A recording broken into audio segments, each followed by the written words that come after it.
Commander, there's something very important I'd like to talk to you about. I know I've been evasive about the demon, the creature I called the heart of the ship. But I think the time has come to tell you more. You, after all, are the dragon. Yours should be the prerogative of knowing more than anyone else aboard this vessel, or indeed the realm. Corvus is his name. Raven in the ancient language. He is at the same time our greatest ally and our greatest foe. For it is from his antediluvian psyche that I wrestle many of the incredible powers Grumio and I make real.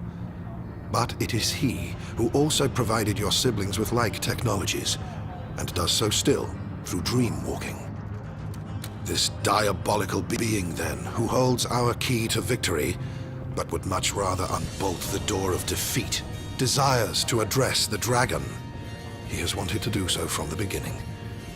And though I had rather you'd never meet this thing of insidious evil, I recognize such is not my decision to make. So find me in my study, and I will show you how to find Corvus. I realize, my friend, this revelation of mine must leave you with more questions than answers. So, in the royal chamber, where reigns the precious presence of privacy, I shall answer any queries you may still have, to the best of my abilities. Isn't she a beauty, our Lady Lohanna? A pearl plucked from the Milky Way, delivered unto us blessed mortals.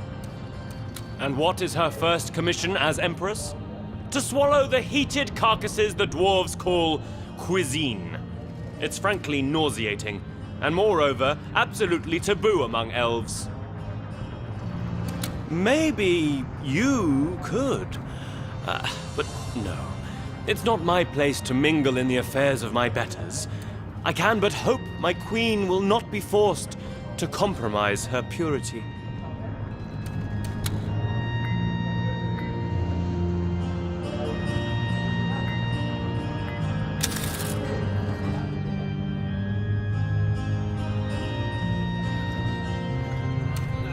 Commander? I wouldn't actually, but if mindless optimism is your cup of tea, pray sip away. Anyone in specific? As true a lady as one of her species can get is Catherine. Tragic, really. She held sway over an entire kingdom only to be drafted into the service of one who wouldn't have more than a flock of sheep under its command. If there weren't a wizard attesting he's a very good boy indeed. I hear she hates men, or at least our male-dominated world, with a vengeance. In her land, women ruled and men served. Must have been a quaint locale indeed.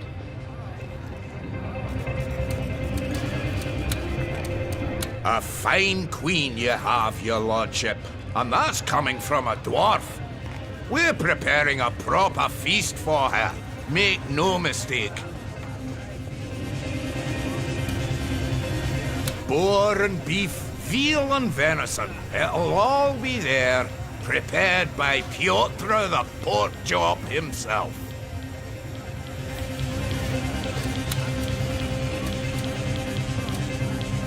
Yes, Commander. What would you inquire of?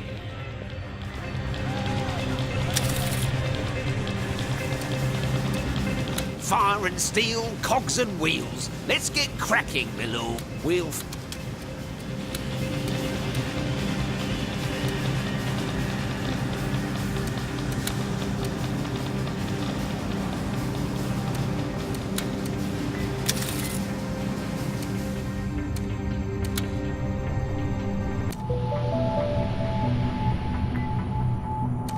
At last we meet, Dragon Knight. Too long have I sensed your steadfast tread along my halls, like a reverberation through the spine. Too long have I heard your voice linger, like the recollection of a dream near forgotten. Too long have we been intangibly intimate without having made one another's acquaintance. I am Corvus, the Raven, the Demon.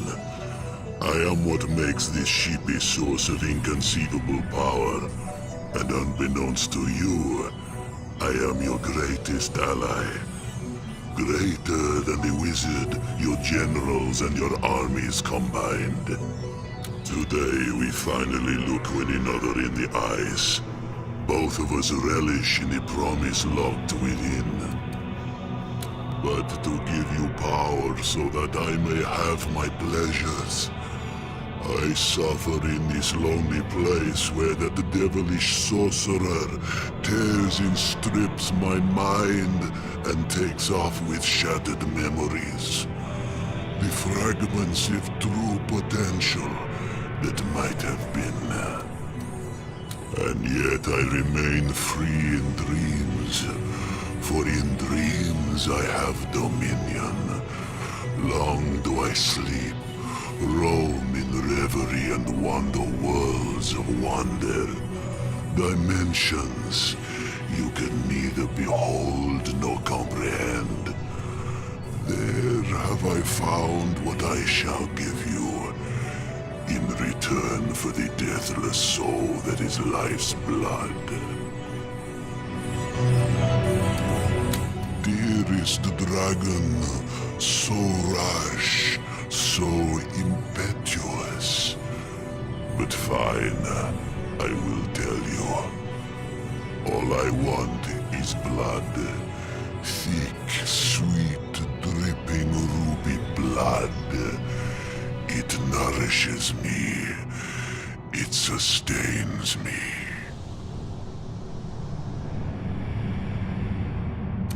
Give me leash to walk the dreams of your peoples.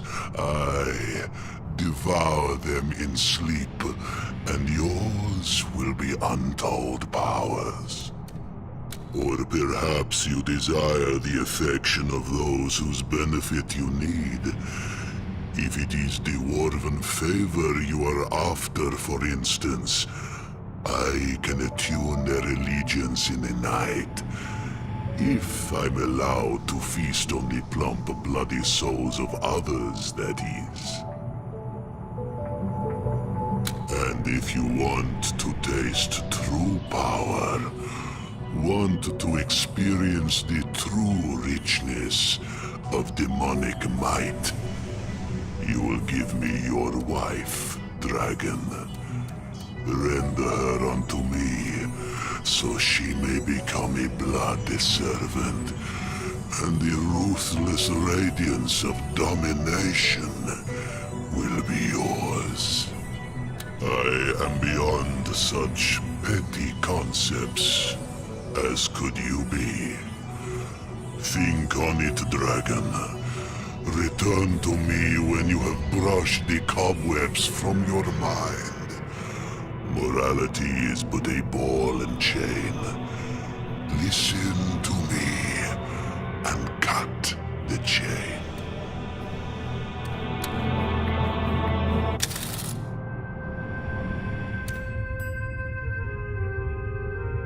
Oh dear.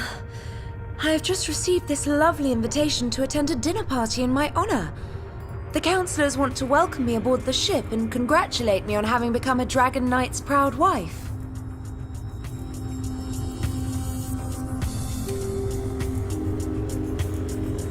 That's just the thing.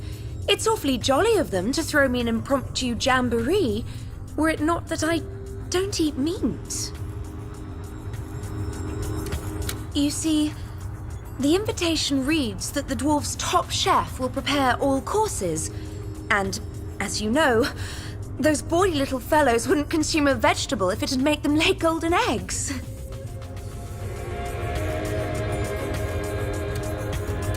I don't want to insult the council, but I don't think I can attend this dinner.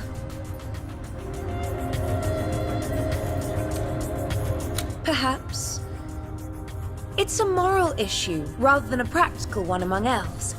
But maybe I should make an exception now that I dwell in mixed company, surrounded as I am by all kinds of outlandish customs. Let me think it over, dearest.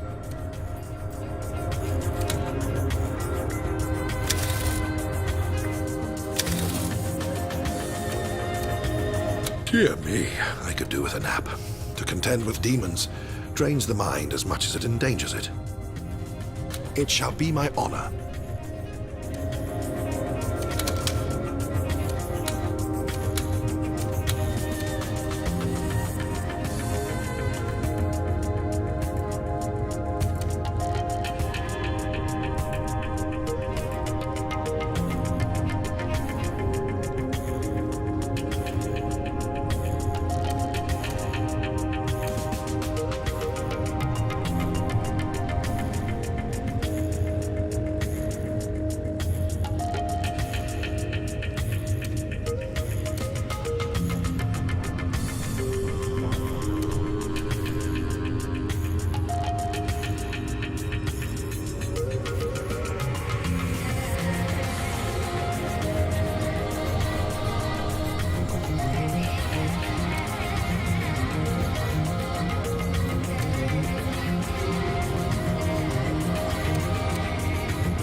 Praise be that I know more than 100 languages older than mankind. Ask me about Corvus, my friend, and I will tell you all about the architect. Why, Corvus told me, of course. He'll tell you everything if you ask, for he relishes in the opportunity to unfold his plans, see you react when he tells you how he set in motion the ruin of the empire you gave your life for. How, in your case, he helped kill your mother. Grief, hate, anger, any emotion you betray, he'll notice and drink it in like a prize brandy. The term is pretty much self-descriptive, actually. You've talked to Grumio, haven't you? Well, there you go. The raven sings to him, he says. Shows him pretty miracles. That's just Corvus toying with him. Just like he toys with your brothers and sisters. The demon can't help itself. He invades people's minds and plays havoc with them. As long as he teaches useful things, though, he can be a blessing. Because that excitable imp down in the engineering bay would never have thought of something as outlandish as a jetpack unless he saw it in a fantasy of the night. That much I can assure you. In a word, yes. I know the game he plays. I too have once been tempted by demonic gifts, but never have I succumbed to their attraction. He is ready to wield the greatest and most ghoulish sorcery of all. Magia sanguinis. Foreboding words. For blood magic demands blood. Do not forget. I'm not surprised. When one meets Corvus, one sees his true guise. But in dreams, he can appear as anyone or anything. No doubt Grumio sees or hears an imp girl of fantastic beauty. He has no idea a demon is toying with him. But as long as it shows him things we can use to our advantage, I see no reason to burden him with the truth.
Charwin White Whiskers strikes again, Commander. He's the foremost dwarven scholar, as I'm sure you know, and he's about to publish his 1000th article on natural history. Rumour has it he'll make a startling new revelation, and I'm anxious to read all about it.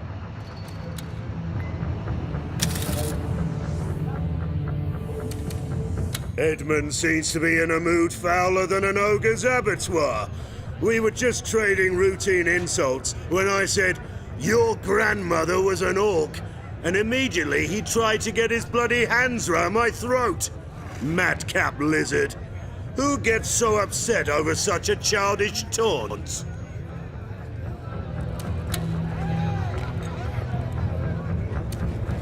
Commander, a most grave and ignominious matter has come to my attention. Some dwarven quack, styling himself a scientist, claims he has found conclusive proof that we lizards and some form of degenerate aquatic orc are descendant of one and the same ancestor. He means to publish this rot in the Rivellon Scientific Gazette, thereby causing irreparable damage to our species' reputation. With the utmost insistence, I therefore urge you to halt this publication. And if the matter of censorship bothers you, think nothing of it. By blocking the printing of this inane nonsense, you're safeguarding not only the good standing of all lizards, but of the illustrious Gazette as well. A dwarven scholar? Really? The very notion is ludicrous.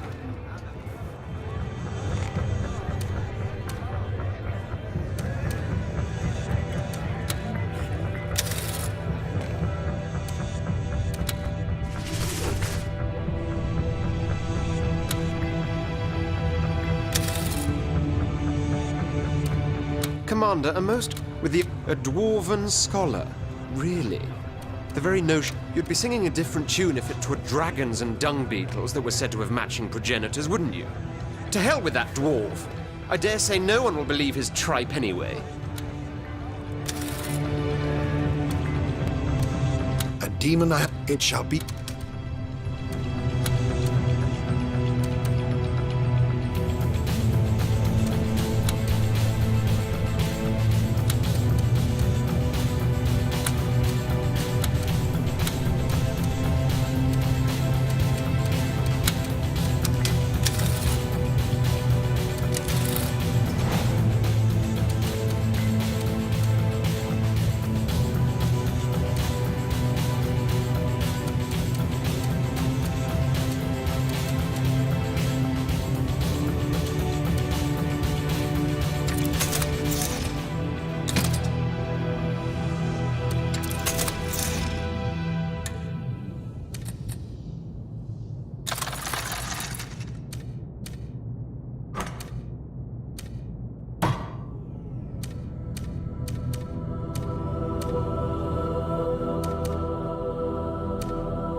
I never would have thought that science could be so amusing, Commander.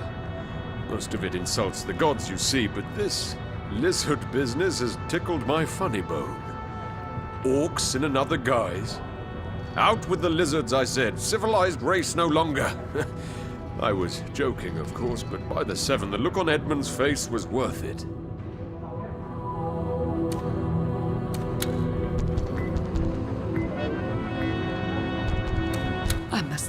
Commander, that I am very disappointed a time-honored academic journal has published such wild conjectures about us lizards. Positively everyone is laughing behind our backs. Yorick's little bid to have us removed from the list of civilized races only aggravates matters, though I believe he spoke in jest.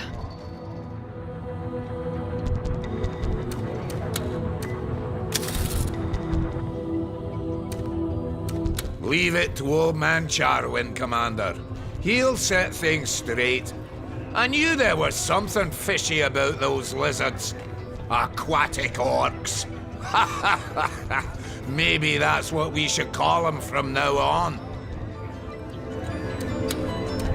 It is abhorrent, Commander.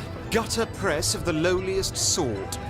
The Rivellon Scientific Gazette has gone ahead and published that accursed gnome's findings. Every lizard in the realm has been made a mockery of, and it happened with your blessing. Did you know that the undead, those blundering bits of discarded carcass, have proposed that because of our alleged link with orcs, we lizards should be stricken off the list of 6. No longer a civilized race, but a wild one. We, who were the pinnacle of evolution, cast aside? Ha! Let them. Why would we want to be counted among inferiors anyway? Let them have their list of 5. We shall be the ones.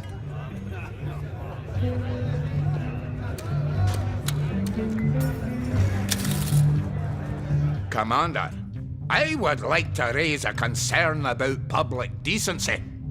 Now, if certain men feel the apparent need to cavort with one of their own sex, I suppose that's their business, not mine. It becomes my business, however, when they engage in affection publicly. There I am, lunching in the park with my family, when my children have to witness 2 of their sort making out like teens in heat. Disgusting displays like that should be forbidden. And indeed, that is exactly what I am asking you to do.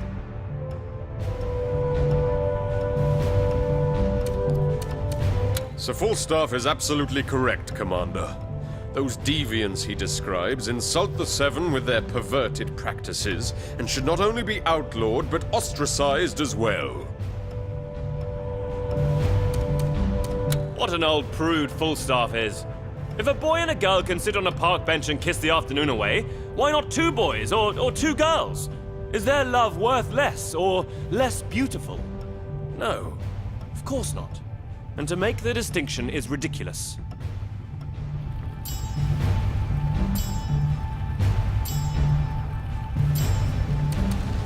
Sir Silvervein is making an ass out of himself, Commander.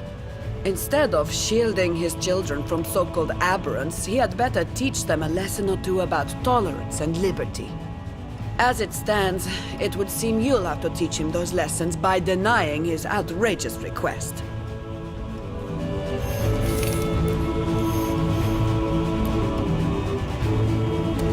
Dwarves and their yammering. If you feel an itch, you have to scratch. And we imps don't care what that itch is, or who does the scratching.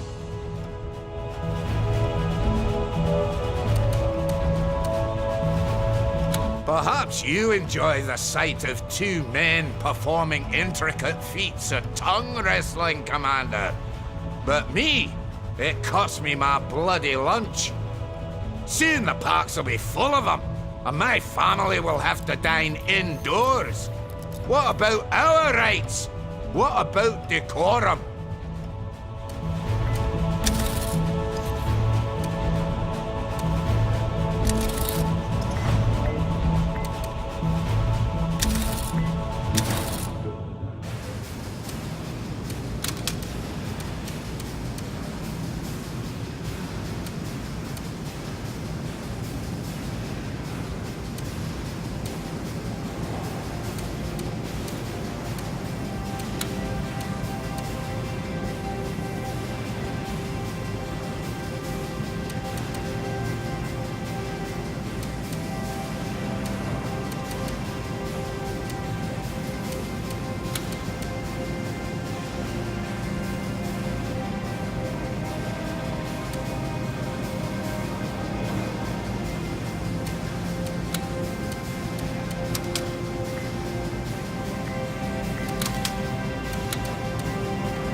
It'll be built in a jiffy.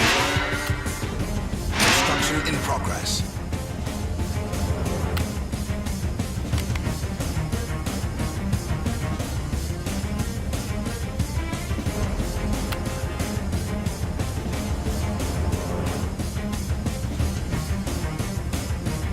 It'll be built in a jiffy.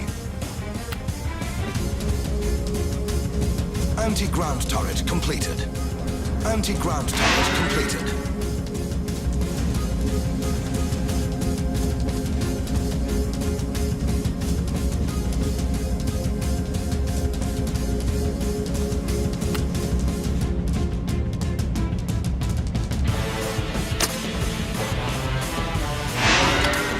Unit is being manufactured, Commander.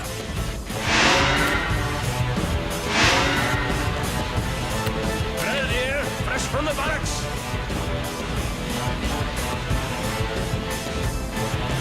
Recruitment citadel completed. A drumman's orders and a sober man's thoughts. Grenadier, fresh from the barracks.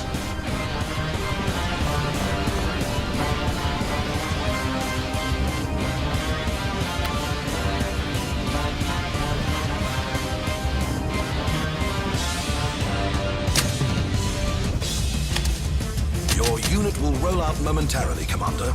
Unit is being manufactured, Commander. Walking beer keg, reporting for duty.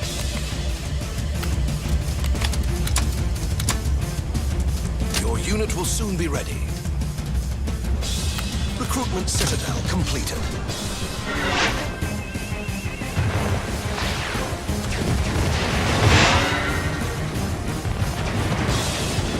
The enemy can build troops now.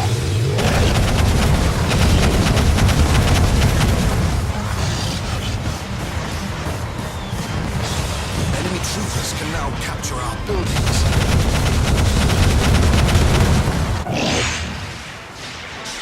Battle Forge completed.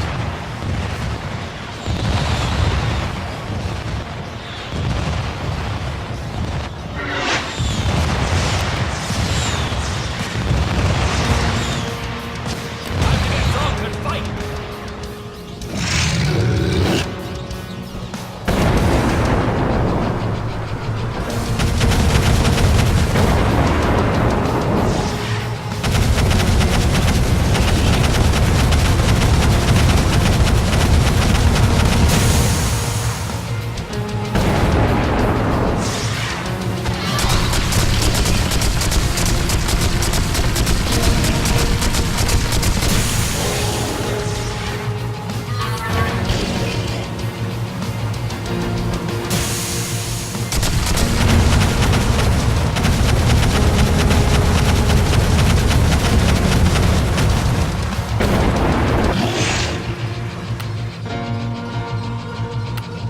No mountain can stop us.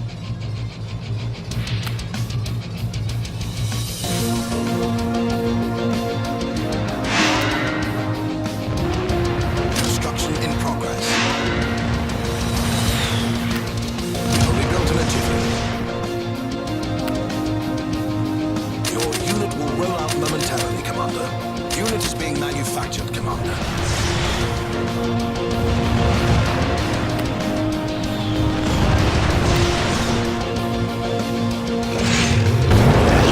Battle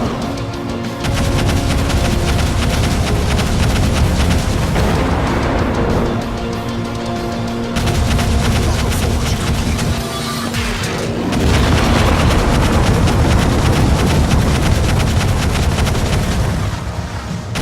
Shipyard completed.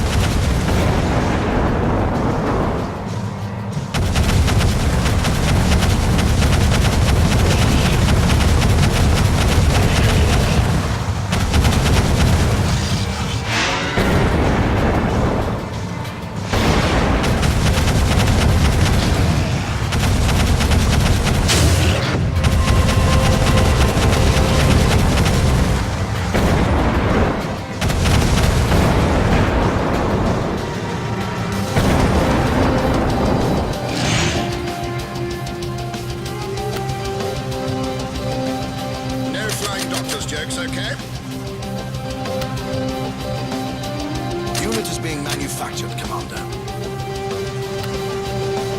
Warlock here. Yes. Construction in progress.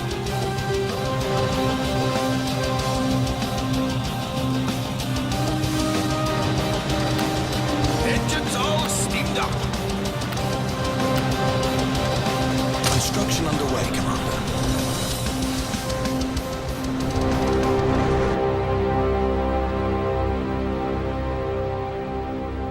Warlock ready. Blood braving the briny.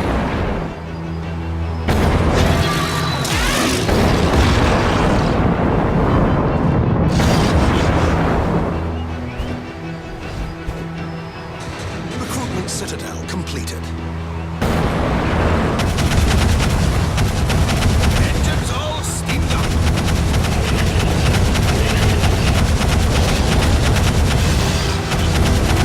Factory completed.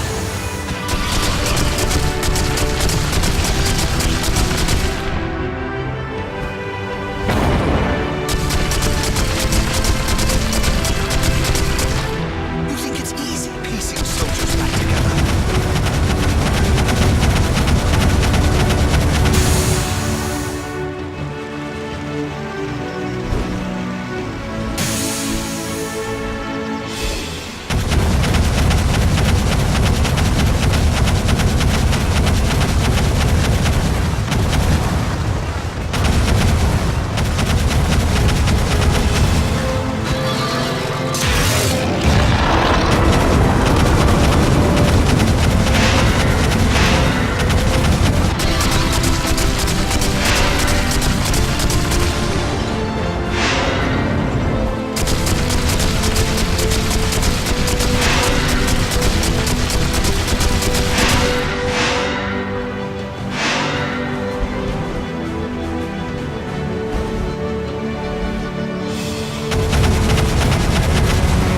He'll be hit by the man with armor soon.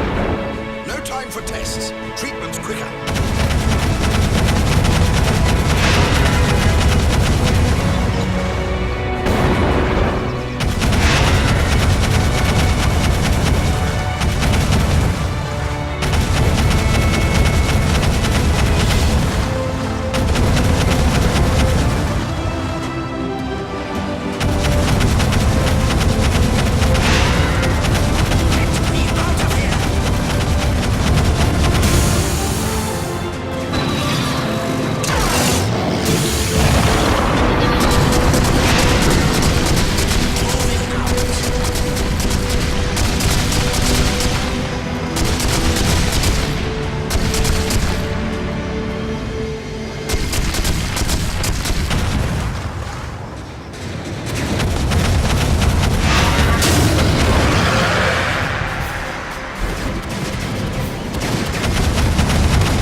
Nothing a good glass of brandy won't fix. Warlock is under attack.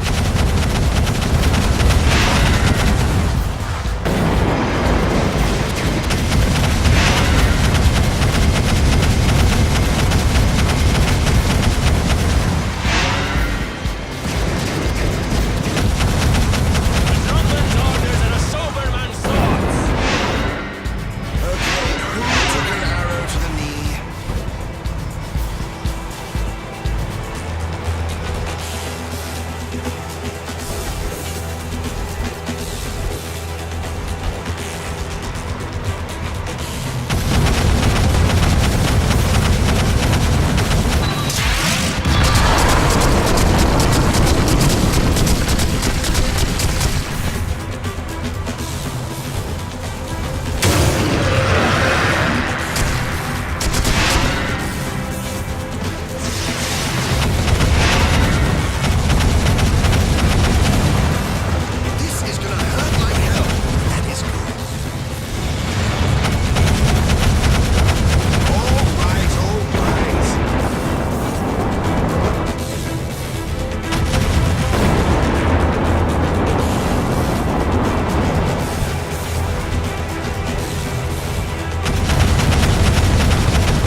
Commander, the dinner held in my Lady Lohanna's honor constituted a disaster, to say the least.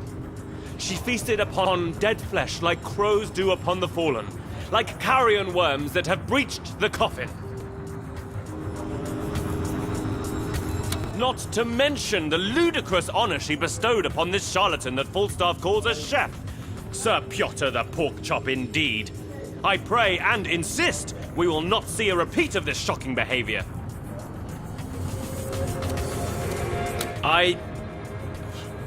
Well, if that's how you feel about it, Commander, I suppose there's nothing left for me to say.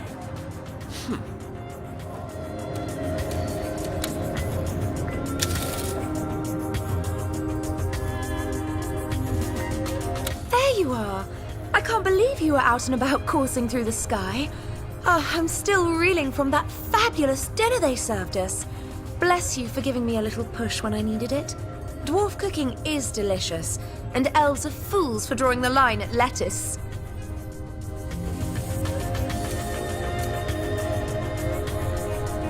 Giving him that knighthood was the least I could do. And it doesn't mean he has to trade in his spatula for a sword. No, he can keep his craft, whereas I must change my perspective. Ever since that glorious meal, I have been re-evaluating the elf dictum that says eating meat is some kind of great unholy evil. I shan't eat it every day, but surely I can have it again without becoming a monstrous ghoul. What bothers me most is to think of all the other things I have missed out on all this time. Did you know that drinking wine is met with the same disdain among my kind? Well, that must end. I want to taste that ruby liquid. How about we share a glass, you and I? Marvelous. My word. It's fun to be naughty and try forbidden things.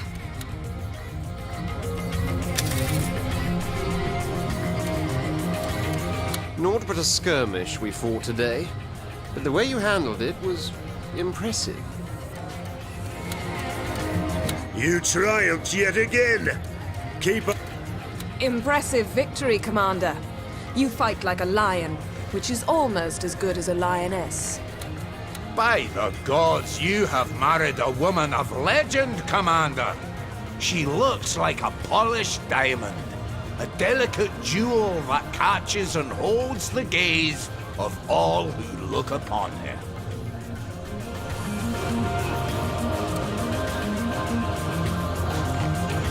And yet she has the stomach of a lion and a dwarf's appetite to boot.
There's no more expensive a commodity than a woman, Commander.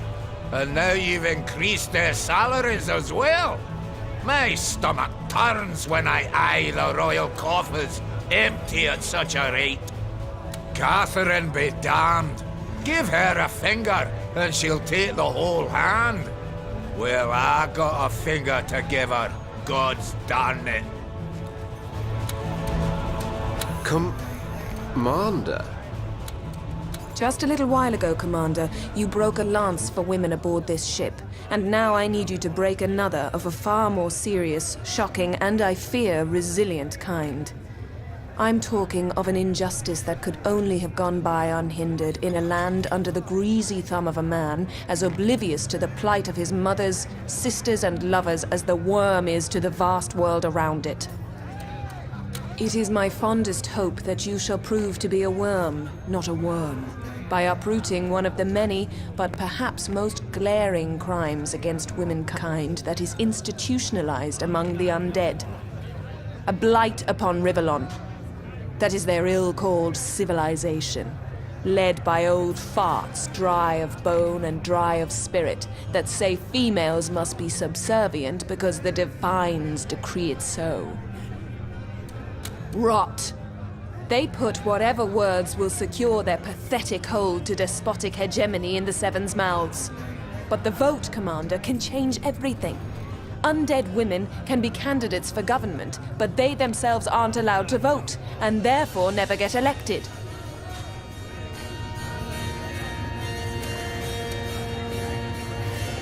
You then shall either undo this gross travesty, this ignominious perversion, or by refusal admit you two are nothing but a barren weed, afraid to be plucked, ridiculed, and cast aside by willful women, just like those skeletal cowards.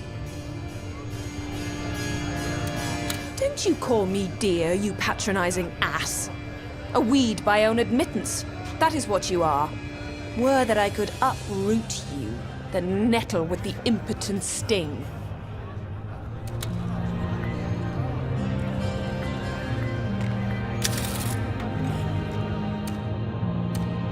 By the Seven, such heresy that hellcat of a Catherine spouts.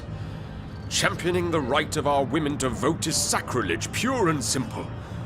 They'd beat her and put her behind bars where I come from.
precious event, is it not, to see democracy at work?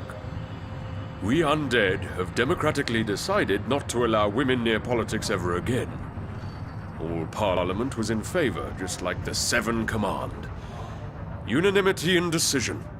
Democracy at its height, Commander.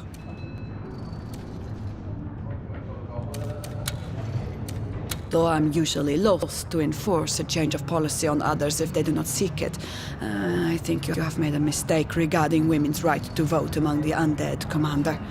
Your refusal has caused a backlash in the other direction, and I can't but pity the girls growing up repressed and therefore ignorant in the ways of the world.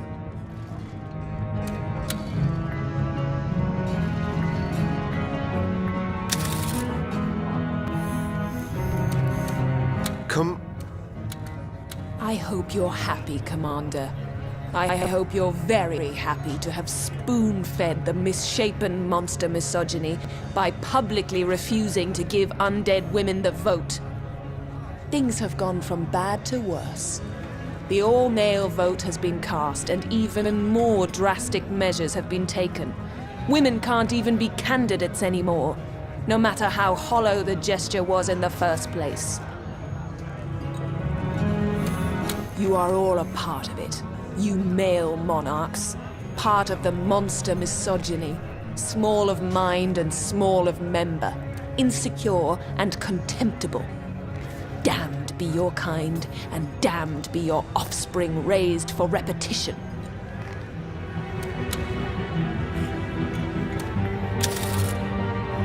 Commander, for some inexplicable reason, the undead love to eat fish. Now, we lizards are of course no strangers to the ocean's bounty, but at least we treat the sea with respect, like a farmer treats his lands and livestock. At the behest of Yorick's kin, however, the dwarves are emptying the deep at an alarming rate, so I ask you please, regulate the amount of fish one may catch in a day. Prospera is absolutely correct, Commander. Don't listen to that backbiting reptile, Commander. Lizards and fish are no more than scaled simpletons looking out for one another.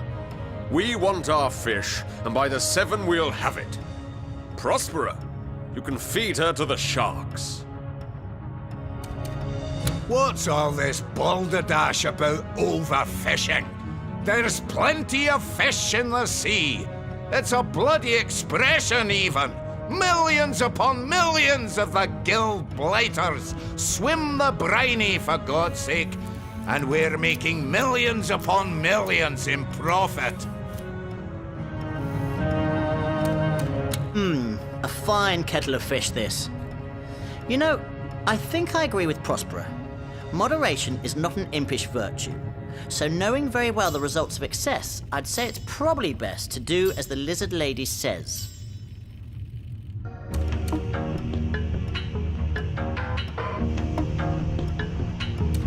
I thank you, Commander.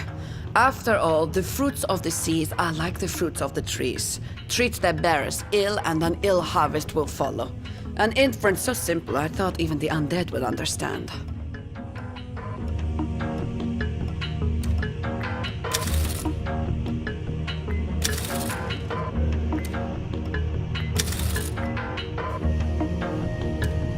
Praise be gladly shall I do.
Commander, I must protest in the strongest of terms. Under your exalted rule, Lady Lohanna has quickly managed to forget elf tradition, only to become a carnivorous drunk.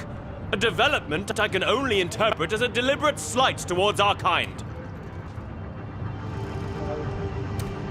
By the heavens, she's but a beard away from becoming a dwarf. This must change. For her sake, and for the sake of our continued political cooperation.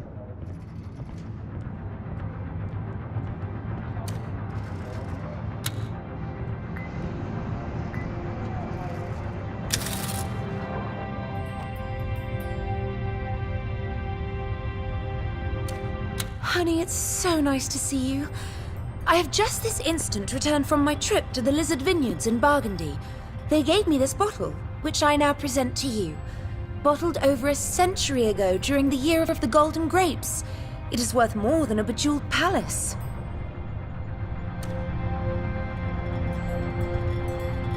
You're very welcome. And it will interest you to know that this gift represents more than meets the eye. I think you'll find that Prospera, and in fact all other lizards, were quite taken with me, which reflects very positively on you in turn. Such a sight, those lizards.